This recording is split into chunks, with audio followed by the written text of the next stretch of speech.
Welcome to the Listening Lounge. I'm Abby, audiologist and business owner of Hobsonville Hearing. One of the best parts of my job is the incredible people I get to meet every day in the clinic. So once a month, I'm going to interview guests and share their unique stories. Now let's jump into this month's episode. Welcome everyone to our first episode of the Listening Lounge. I've got a very special guest today, and I actually only met this guest a couple of weeks ago for the first time, but I thought that it would be a great idea to interview her as the first person on the podcast. So welcome, Barbara. Hello. Hi. Now, Barbara, for the audience, just tell us your full name and your date of birth. My full name is Barbara Ryan, and I was born on the 13th of March, 1925. And so for our listeners out there who aren't very good at math, how old does that make you, Barbara? I'm 99 years old. 99. And so what struck me with Barbara recently when I met her was she came into my clinic and we send out electronic forms to fill in. And we certainly don't expect the 99-year-olds to be able to fill them out. But Barbara, you managed to fill in that form, didn't you? I did, yes. Yeah? And do you remember when you were filling in the form what you had trouble with? Yes, I do. Can you tell the audience what happened? Well, I had to state the year I was born, and the years set out on the form didn't go back far enough. So she couldn't get it to go back to 1925.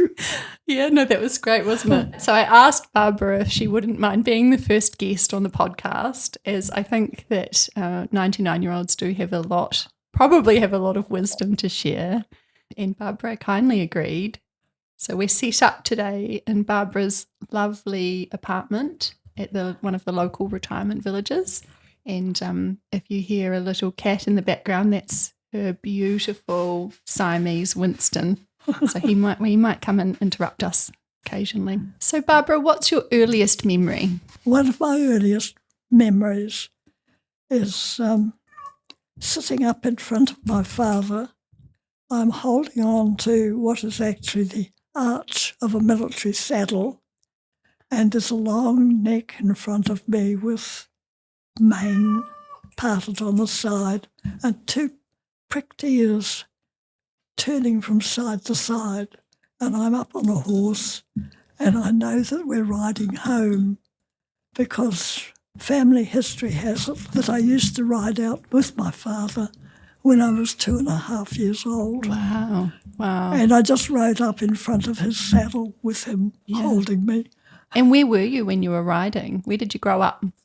Well, I grew up in the countryside in the Waikato, and we really had a lovely life there. What were your family doing? They were farming, right? My family were farming. My father was a sheep and dairy farmer. It was quite a large farm. Mm-hmm. We also had a piggery because at that stage we didn't sell milk. Mm-hmm. We only sold cream. Wow.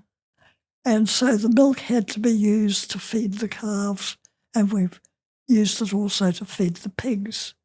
You fed the pigs with milk? Yes. Really? They made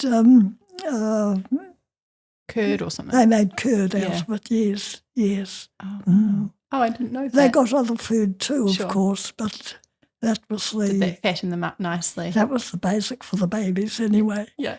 Can you share some memorable moments from your childhood or early adulthood? Well, we really had a very free kind of life. When I was slightly bigger, my father used to let the pony go into our yard, our house yard, and we would just play with her because we had to learn to ride so that we could go to school. You rode your horse to school? Yes. Your pony? Yeah, ponies. From when you started school? From when we started school. Wow. Our first trip to school, I rode up behind my brother. He was the pilot. Oh, my gosh. On the pony. And a very reluctant pilot because he had a new bicycle. Oh, And so it wasn't as easy to dub you on the bike as it was the pony. That's right. Oh my gosh. And did you ever have any falls from Oh, yes. Yeah. Quite often, because we didn't have proper saddles. We just had a nice clean chaff sack and a surcingle. What's that? It's just a belt you put round the horse to hold the sack on. Oh my gosh. And that's what most of the kids had. Health and safety didn't exist. We did later have a sort of child saddle. It was really just a sort of leather pad, and the stirrups were clogs so that your foot wouldn't go through them if you fell off. And but we were quite safe with those ponies. How many siblings did you have? I had 2 brothers, 2 older brothers, and a younger sister. And did all 4 of you ride on the pony at the same time? Oh no! No. How many? We had 2 ponies, 2 ponies and 2 bicycles. Oh my gosh! One of the things I loved about the farm was that my father was very. He just loved horses. Yeah. And as a small girl, on some afternoons before I started school, we loaded up a little basket, and it had pieces of carrot and pieces of apple, some of my mother's lump sugar that she had for her afternoon teas, and up we went to the yards where the young horses were herded, often just the two young fillies, and my father would begin handling them to get them trained, because these were the big draft horses that drew the ploughs and farm equipment, and they had to be very well handled so that they were quiet and amenable. And so you fed them sugar. And my job was to feed them titbits. Yeah. While he put ropes around their feet and raised their legs and rubbed them down and put saddles and collars on them. And they just had this as a tryout. They weren't dressed up to go working. They were just practicing, as it were. And I became very fond of those animals. Yeah. Yeah. So, and they were lovely, lovely animals. Who inspired you the most when you were younger? Oh, my father. Your father, yeah. My mother was very busy. She With did 4 work. kids. She did work very, very hard, but she didn't seem to have any time to spare. Yeah. And my father was quite different, I think. Yeah. And I suppose it was the fact that he worked with animals so much. Yeah. He was used to being sort of quiet and laid back. And so, yes.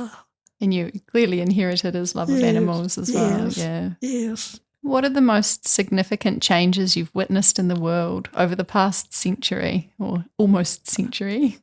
Oh, I think the social changes have been amazing, especially the changes for women. It hasn't gone quite far enough yet. Yeah, I agree. But women in general had very, very little freedom of movement. They had no money. I can remember my mother used to go to town on a Friday, which was sales day, and all the farmers went to town, and she did her shopping. And she also met other women, and they would have morning tea or afternoon tea together. And some of those women would sit at the table, and then their husbands would come and give them half a crown or whatever it was going to cost for the meal. And my mother always had cash. My father was much more liberal. Even at that age, I think, it appalled me. Oh, really? You know, yeah. It's quite amazing. Yeah. Yeah, interesting that you can remember that. Yes, yes. And remember how different it was for other women. That's right, that's right. I think that's the biggest one. And, of course, the wider range of occupations that women can take now. Yeah. I'm talking to a lady who would never, ever have got a look in to be a hearing hearing There specialist you go. a few years ago. Yeah, you're right. Yes. And what did you want to be when you were younger? Well, I wanted to be a doctor, but that also all fell over when war broke out Yeah. because my father had been at the First World War and he had also served in the occupational forces in Germany. Wow. When the war was over. He was very aware of the terrible devastation that it can bring. So he begged me not to go to university. Really? Because by the time I finished school, the outlook looked very bad to us in New Zealand. What made you say that? Well, the Germans had invaded France and Norway, Denmark, all those countries. The Battle of Britain was still raging. The submarines were still sinking ships. And the Japanese had come into the war at the end of 1941. And they were raging down through the islands, taking control of them. They had bombed Darwin in Australia. Yeah. They had run a raid in Sydney. And it all just looked very worrying and very black. Yeah. And so your dad wanted you to stay at the farm Well, where he thought it was safe? It wasn't so much that. I had to stay at the farm because my brothers were at war. Oh. They were in the army. Yeah. And they needed another farmhand. Yeah. Yeah. So that So was you me. stepped up. Yeah. Yes. And what happened to your brothers? Well, one brother didn't get away because he had a very severe thyroid condition. Sure. And he spent about 6 months in hospital getting that attended to. And the other brother was up in the islands, but he, in the end, was invalided out with, he picked up dengue fever. Sure. And that sent him home. Yeah. So I really just had the year in that job as a land girl because my older brother came home and they had very severe manpower restrictions. You couldn't do just what you wanted to. And he was directed to work in development of the hydroelectric dams that they were building to increase our power. And they managed to appeal that, and he was able to come back to the farm and be a farmer, which was more his thing. Yeah. And I had my opportunity to move away, and I applied to become a nurse. And so by 1944, I was a student nurse at Waikato Hospital. Tell me about your nursing career. To start with, nursing was quite a demanding career because we were the workforce of the hospital. We also studied. Our hospital had a good system. We went into school for a month and then we had all our lessons, and then we took our various places in the various wards of the hospital, and we would do about 2 months in each area, and then we would perhaps be moved to another area so that we got experience in medicine and various surgeries and that sort of thing. And so it was on the job training, right? Yes, back it in really those was. Days. Yeah. Yes, it really was. Yeah. Yes. At the end of my training, I hadn't done any work in the operating theatres, so I asked to go there, and I really enjoyed that. It was a very collegial sort of area where we worked so well together. And after about 6 months or more there, I thought I'd better apply to do my maternity training. What made you want to do that?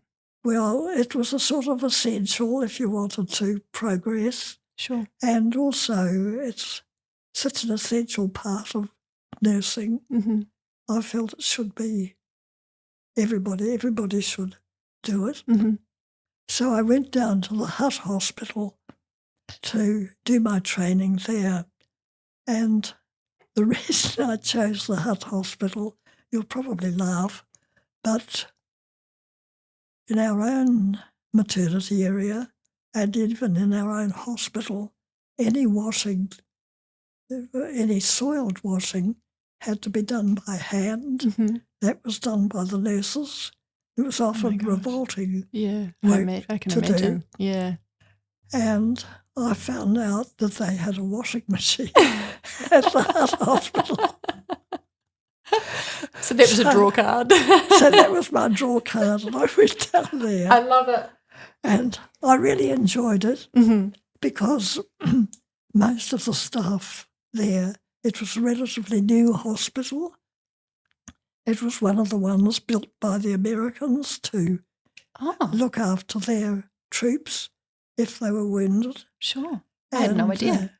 And almost every big city had a hospital area, at least about big enough for about 200 beds built. Oh. And at the end of the war, they were occupied, of course, by the hospital wards. So there I was at the Hut Hospital. Not doing the washing. Not doing the washing. And most of the staff were returned army nurses, and they were extremely nice to work with. Oh, were they? They'd worked very hard. Yeah. They'd seen the world. They'd mixed with all sorts of different people, and they'd been under a sort of different, I don't quite know how to put it, a sort of different pattern of working than we had in our hospital wards. And they really were lovely to work with. Did you see any women who were traumatised by what they'd witnessed Oh, throughout the war? not really. Post-traumatic stress? Not really, because I think that's a part of nursing anywhere. Yeah. I think every nurse would harbour some of that. Mm-hmm. Yeah. And you got a scholarship. Oh, yes. When I returned to Waikato, I went back to the theatres, rather reluctantly in a way. Is that because you had to do the wash? Because I wanted really to get into the teaching area. Sure, yeah. So the matron did promise me that if I went into the theatres where they were badly needing staff, she would see that I went to do a postgraduate course in Wellington.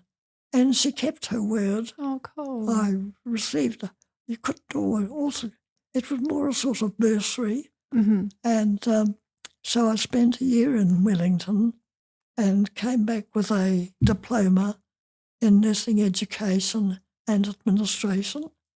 And I came straight back into the nursing school, which I loved. I loved the students. Yeah.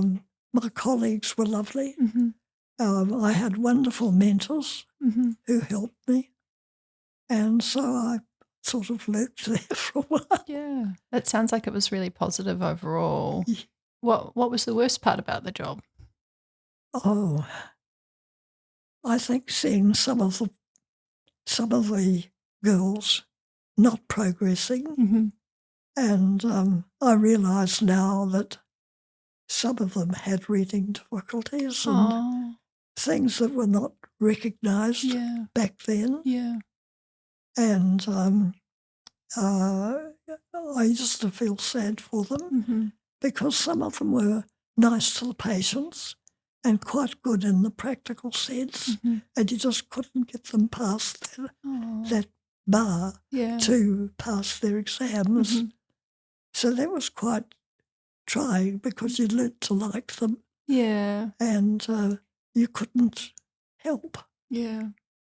We didn't know how to, which is part of the problem. Yeah. Yeah. Just to sign of the time, I guess. Yes. What advice do you have for younger generations based on your life experience? Well, life isn't always easy. Sometimes I think you have to back away from things if they're really unpleasant. But I also think you've got to stick at things and think your way through it. And remember that things are not always your fault, and they're not always somebody else's fault. Yeah. There are all sorts of challenges, and you just need to rock on, as they say. I love that. What did you worry about when you were younger that you wish you hadn't spent time worrying about? I can't think of any particular worries. Were you worried during the war when your brothers were away? Oh, yes, we were very worried about that. Yeah. And also, of course, we lost so many members of our community. And, I was growing up, I was 14, 15, 16, and in the country districts you danced with everybody at the local dance. And young men we danced with were just killed overseas. And one family lost 2 boys, 2 brothers, and you just sort of felt uneasy and sorrowful. We didn't have to wonder what it was all about because it was just all so immediate. Winston's just trying to climb up on Barbara. The news bulletins used to come through and it always seemed to be bad news. Yeah. And did you always listen to them, even though you knew they were bad? Well, my mother did. Yeah. Yes. And the COVID news. Yes. We sort of sat down every... Yes. Obviously not comparable to the war at all. Well, nearly. It's a similar sort of... It's always bad news. Yes. Well, we've talked a bit about the war. What other historical events do you feel had a personal impact on you? Are there any other events that you can think of? Well, it's a horrible thing to admit, but when I first heard about the dropping of the atomic bomb, I just felt a great big wave of relief that something was happening that would alter things. I think that New Zealand has taken the right attitude in that such weaponry should be abandoned. But I don't know how we stop these terrible politicians from wanting to control the world and control everybody. I don't know how we deal with that. Yeah. A lot of people are very earnestly trying to do it, but an atom bomb is not going to cure it. So is there anything else that you remember from war times, Barbara? Well, yes, I remember when I was still training, and we had opened up one of the American buildings. We had a few patients in it, and all of a sudden we were asked to take a group of men who had been in the Changi prison. The army, I think, had beaten the Japanese in that area of the war, and they had all these men in prison, and still very, very austere conditions in Britain. So they sent some of them. Some of them came to Auckland, and some of them came to us. I can't quite remember how many, but it would be 20 or 30 of them were embedded in our hospital. This was in Lower Hutt or the Waikato? This was at the Waikato Hospital. Sure. And they were very, very ill, although they'd had, I think, some 6 weeks in a ship and been reasonably well fed. Some of them were still carrying the signs of their deprivations, And they had all sorts of things like beriberi, which was a shortage of, I think, vitamin B and other things. And in fact, we lost one of them. He died from a failing heart. Oh. And one thing about it was we couldn't keep him quiet. He just wanted to go outside. He wanted freedom. Oh. And we had to be a bit lenient with him about his activity. Mm-hmm. But as they began to improve in health, they were invited to go out and stay on some of the farms. And sometimes they had weekend leave, and they would go and spend a couple of days with a local farmer. Many of them had never been near a cow. They came back sort of exhilarated, I think, by their experience, and some of them stayed for longer, chose, I think, to stay for longer periods. To sort of rehabilitate, really. Just to rehabilitate them. And there were all kinds. One of them was a doctor who had been an army doctor who retired with his wife in Singapore because they liked the climate and had enjoyed living there. And of course, he and his wife were gathered up and thrown into the prison. She didn't survive it, but he did. And he was a sort of lost soul. So I didn't realise that they were gathered up from, so English people all over Asia were gathered up and put in prisoner of war camps in Japan. Yes. Wow. I'm getting a history lesson at the same time. Yes, some were actually imprisoned in Japan. Yeah. But these were put in I think it was the main Singapore prison. Yeah. And the women were sent off to Britain, and the men were sent to us. There were all sorts. There was a commander from the Navy.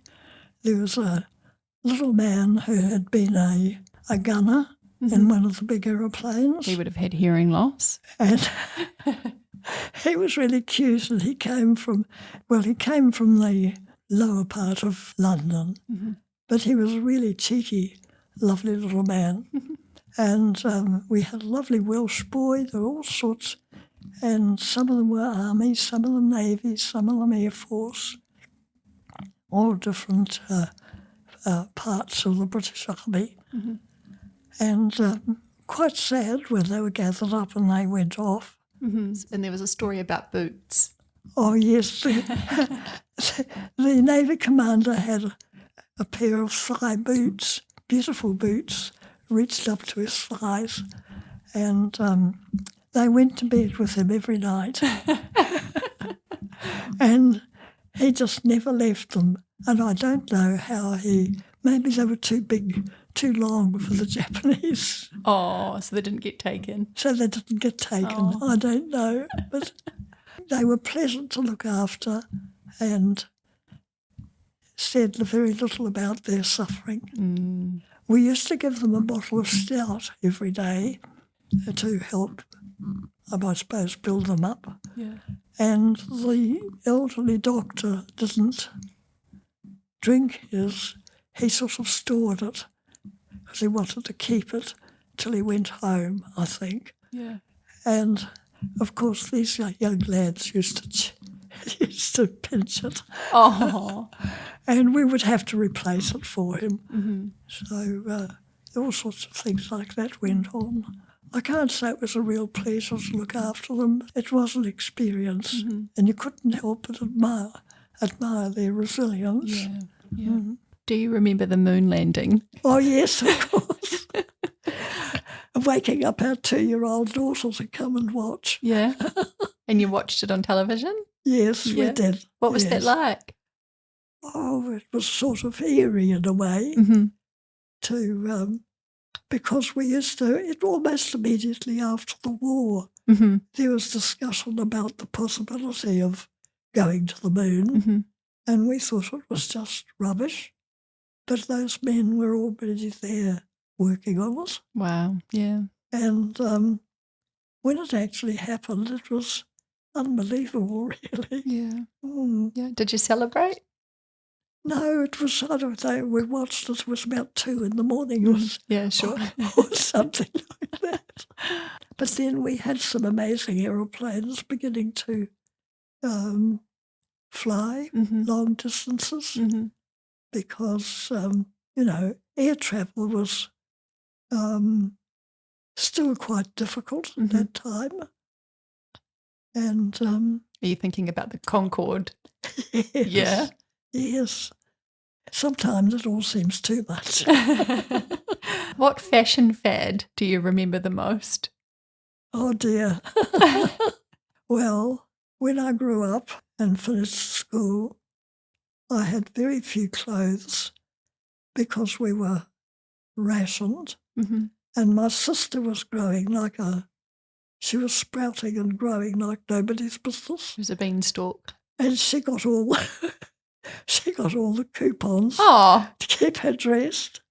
And when I finished school, I had an old school uniform, a few summer dresses, I think 3 pairs of pants and 3 bras, and they were just schoolgirl stuff. And I think building up my wardrobe was a painful process, but we had to learn to do our own sewing, and I had taken an academic course at school. So I set to work and had a correspondence course in sewing. A correspondence course. Oh my Which God. was no YouTube back in those days. which was run by a firm in Auckland. And every week they sent me information as to how to make a pattern, and I'd have to make one myself and send back. And that was quite expensive, even though postage was relatively cheap. But I did get a sort of smattering of an idea, and anything I stitched up had to be done on my mum's treadle machine. And she was very reluctant to lend it to me. I bet, yeah. Because it was very precious to her. She'd used it for 4 children. Yes. Clothes making. That's right. And I think I spied a sewing room. Have you still got a sewing room in there? No. Oh, is it a craft room? It is a sort of craft room. Sure. I've got a knitting machine in Oh, there. a knitting machine. Nice. Yes. Not quite a sewing machine. No. What are some lessons you've learned about love, relationships and family over the years? Oh dear. Well, our family was a bit feisty, I think. My sister was difficult. My 2 brothers were both men. Not really interested. Self-explanatory. Not really interested in us girls. I can't say people didn't have good relationships because I know some of them did. But I think that the distance between men and women was quite great when I was young. I think it has improved, even though the things we read in the newspaper are quite shocking sometimes. But gosh, you've got to get on with people. You're not always right. You're not always wrong. But you have to take an interest in what's going on. Education, I think, is the big thing. And not just maths and science and that sort of thing, but education in relationships and that sort of thing. Different countries, different religions have different viewpoints, outlooks on all this sort of thing, which makes it very difficult. Yeah. But just get on with other people as best you can is my motto, I guess. I like that. Yes. And you were married. Yes. Where did you meet your husband? What was his name? Well, my husband's name was Philip, and I met him first through his parents. He went into the army as a very young man. He got involved in the battle for Crete, and he disappeared. He was missing for many, many months. Yeah. And his parents were very upset, and they were relatives of friends of ours. And so my parents had them for a holiday on the farm just to give them a break. Yeah. And they actually worked very hard on the farm. Oh, did they? The father Earned their keep. The father could ride, and they were retired, and he helped look after the sheep. And Phoebe, she didn't ever become my mother-in-law, but she was an expert cook and preserver, and she helped my mother preserve all the peaches and nectarines and plums that we grew on the farm. Mm-hmm. So they promised them that if the good news came that Phil had been found, that we would send them a nice fat turkey off the farm. I thought you were going to say it was some arranged marriage. It's good it was a turkey, yeah. So anyway, he was found, and he got back to Egypt, and having roamed Crete for quite a long time, and that's a sort of another story. But where's Crete? Is it in Greece? Greece? Crete is a separate island. Crete. Yeah. And it's just south of Greece. It is south of Greece. It's an overnight trip on a boat. Mm-hmm. Yes. And so I was at school still. It was my school holidays, and it was my job to get on the train with the turkey. Oh my gosh, you had to deliver the welcome home turkey. Well, he wasn't home then. Oh, he wasn't home. It was just a turkey for their family. Oh. And I joined in the celebrations. I think Phoebe had about 20 friends and relations there for that meal. Yeah. And she was very kind to me and showed me Wellington. I was there for about a week. Yeah. And then I travelled home. And later on, after Phil got back into New Zealand, it was another turkey. So I had to take that down. And I was told to That was the welcome home turkey. That was the welcome home turkey. And I was told to take an evening dress, which I did. They totally set you up, didn't they? So I went down there, and we again had another marvellous meal. And then later on that week we attended a ball. And it really wasn't very successful, because when Phil had quite severe war wounds, and he really couldn't dance. Oh, what was wrong with him? He was shot up down one side. Oh, my word. And his foot was damaged. Yeah. So he was still under treatment for that. Mm-hmm. But anyway, we had quite a nice time, and we got on reasonably well. That's but good. I was very much too young. Yeah, sure. What was your age difference? How old? About 5 years. And you were still in high school? No, I was a junior nurse. Junior nurse. At that stage. Oh, that's all right. Yes. 5 years. And it wasn't until I was doing my diploma that I really got to know him. Mm-hmm.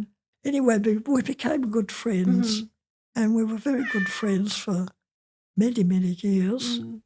And it wasn't until I was in my late 30s that we decided to marry. Oh, really? Yeah. So, and he was lovely.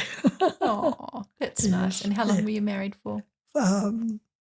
Just over 40 years. Oh, lovely. Yes. Yeah. Mm. And you've got a daughter? I've got a daughter and 2 grandchildren. 2 grandchildren. One is in his first year as a classroom teacher. He has a master's in music. Oh, cool. And he has been teaching music ever since. But with his experience in going into schools, he decided he would like to enhance that a bit more. And anyway, he's loving what he's doing. Oh, good. And my granddaughter is a physiotherapist. Oh, brilliant. And are they So in Auckland? they're in Auckland. And Andrew has 2, and his wife have 2 babies. So you've got 2 great-grandchildren. So I've got 2 great-grandchildren, one aged a year and one nearly 3. Oh, that's so special. So that's just lovely, yes. What are your thoughts on the advancements in technology since your youth? Well, that, of course, has been amazing. Mm-hmm. It's made life a lot easier. Mm-hmm. A lot of things have become much cheaper. You could only own a car if you were really wealthy. Mm-hmm. As for the internet, that just befuddles me. Yeah. Well, clearly it doesn't. You were able to fill in our electronic form. We have people in their 20s who don't fill in their form before their appointment. But Barbara came prepared. Well, there are some things I can do. I can send emails, I can read them, I can Google. Great. That's about it. Do you have any regrets? Not a great many, no. Maybe I wish I'd married earlier, but circumstances were against that. Mm-hmm. My husband had to get over his war wounds. Yeah.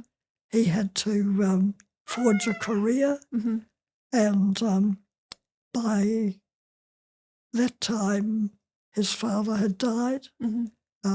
His mother was not well, and he chose to live at home and look after her. He had brothers and sisters. Yeah.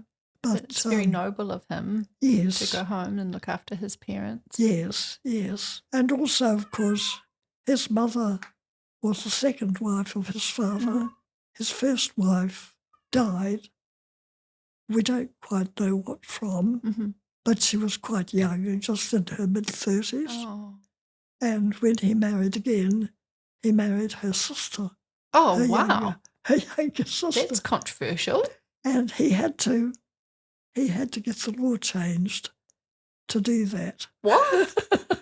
So did he have to petition it in Wellington or something to... I don't know quite how he did it, but he was a public servant himself. Oh. And I think he knew the ropes.